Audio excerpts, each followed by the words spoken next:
शिबू सोरेन का नाम सुनते ही आदिवासी संघर्ष, उनके अधिकार और राजनीति की याद आ जाती है।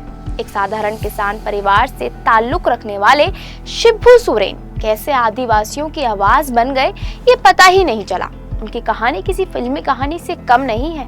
बता दें कि उनके जीवन से जुड़ी कई ऐसे किस्से हैं जो हैरान भी करते हैं और साथ ही साथ इंस्पायर भी।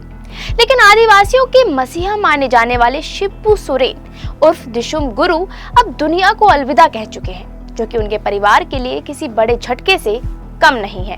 लेकिन 81 वर्षीय शिबू ने अपनी जिंदगी में ऐसे कारनामे किए जो कि आपको हैरान कर देंगे।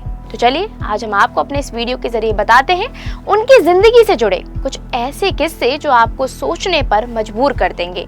दरअसल आज आपको इंटरनेट पर बस एक ही नाम दिख रहा होगा, शिबू सोरेन। बता दें कि ये नाम कोई साधारण नाम नहीं है, क्योंकि 11 जनवरी 1944 को पैदा हुए शिबू सोरेन आदिवासियों के नायक माने जाते हैं। उन्होंने झारखंड में उस आंदोलन को आवाज दी थी जिसकी शुरुआत कभी धरती आबा यानी कि बिरसा मुंडा ने की थी। फर्क बस इतना सा था कि बिरसा मुंडा ने अंग्रेजों के खिलाफ लड़ाई लड़ी थी और शिबू सोरेन ने देश के अंदर फैली उस व्यवस्था से लड़ाई लड़ी जिसमें आदिवासी समाज शोषण, महाजनी प्रथा और सूदखोरी जैसी बुराइयां थी।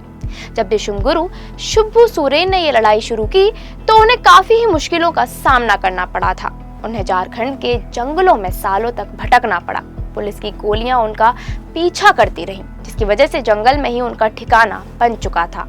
लेकिन इस सब के बावजूद उन्होंने कभी हार नहीं मानी और आदिवासियों की हक की लड़ाई जारी रखी। दरअसल 1970 के दशक तक झारखंड में महाजनों का काफी ही आतंक फैला हुआ था, क्योंकि उस दौरान वो आदिवासियों को कर्ज के जाल में फंसाकर उनसे कई गुना ज्यादा पैसा वसूलते थे और ना चुकाने पर उनसे उनकी जमीनें हड़प लेते थे। ऐसे में कर्ज लेकर खेती करने वाले आदिवासियों को उनका हक नहीं मिल पाता था, क्योंकि महाजन उनका हिस्सा हड़प जाते थे, जिसका विरोध शिबू सोरेन के पिता कर रहे थे। लेकिन फिर अचानक 27 नवंबर 1957 को शिबू के पिता की हत्या कर दी गई। ये घटना उनकी जिंदगी में एक बड़ा यू टर्न बनकर आई, जिसके चलते उन्होंने आदिवासियों के खिलाफ हो रहे इस अत्याचार को खत्म करने के लिए पूरी कमान अपनी हाथों में ले ली और आदिवासी नौजवानों लड़कों का ग्रुप बनाना शुरू कर दिया।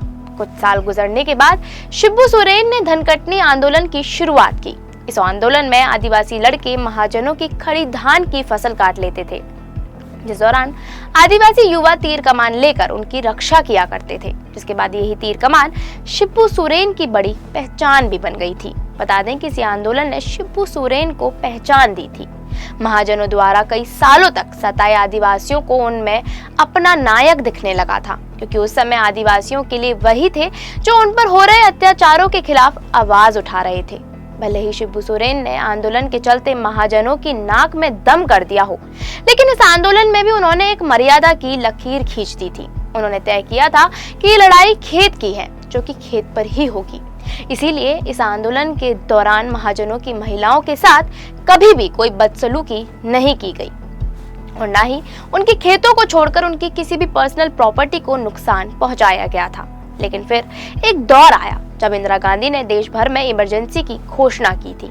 बता दें कि इस दौरान इंदिरा गांधी ने शिबू सोरेन की गिरफ्तारी का बड़ा आदेश दिया था। लेकिन जब यह आदेश जारी हुआ था तब शिबू सोरेन जंगलों में भटक रहे थे, जिन्हें ढूंढना मुश्किल हो पा रहा था।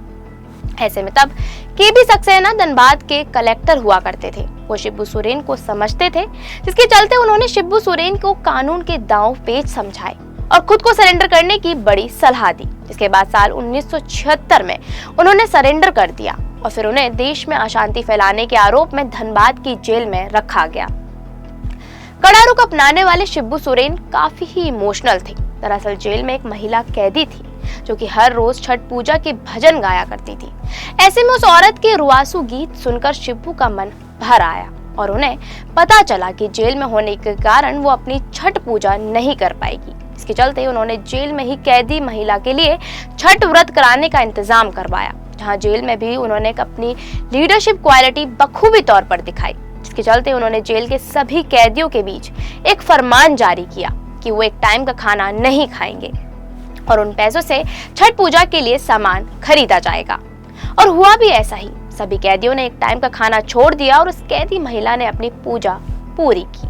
बता दें कि भले ही शिब्बू आदिवासी परिवार से ताल्लुक रखते हों, लेकिन उनके मन में महिलाओं के लिए काफी ज्यादा रिस्पेक्ट थी। इसके चलते उन्होंने कभी भी किसी भी औरत के साथ कुछ भी गलत नहीं होने दिया था।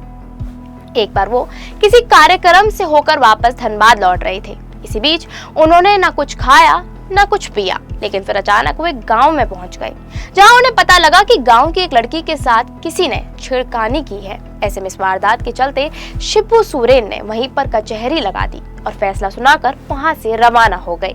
ये किस्सा बताता है कि दिशुम गुरु कितने ज्यादा प्रभावशाली थे। दरअसल शिब्बू सोरेन की जिंदगी में एक और किस्सा हुआ था, जो कि किसी फिल्मी कहानी से कम नहीं है। बता दें कि आंदोलन का दौर चल रहा था। शिब्बू पलमा के जंगल में थे, रात का समय था और वो खाना खा रहे थे, लेकिन इस सन्नाटे में जंगल में एक कुत्ता अचानक ही भौंकने लगा, जिसके चलते उन्हें अंदाजा हो गया कि कुछ गड़बड़ है और वो अपनी जान बचाने के लिए अपने पहाड़ी वाले घर से कूद गए।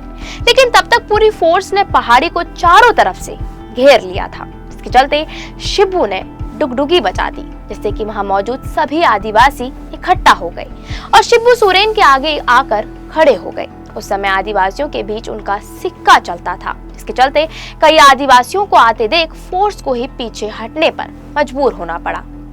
शिब्बू सोरेन की जिंदगी के ये कुछ किस्से बताते हैं कि वो कितने ज्यादा साहसी और निडर थे, जिन्होंने झारखंड के सभी आदिवासियों को न सिर्फ पहचान दिलाई, बल्कि उन्हें उनके हक के लिए लड़ना भी सिखाया। शिब्बू सोरेन ने दिखा दिया कि अगर इरादे मजबूत हों तो कोई भी बदलाव मुमकिन है, बस उसे कर दिखाने की हिम्मत और हौसला होना चाहिए। ऐसे ही और भी वीडियोस को देखने के लिए फॉलो और सब्सक्राइब करें इंस्टा फीड को।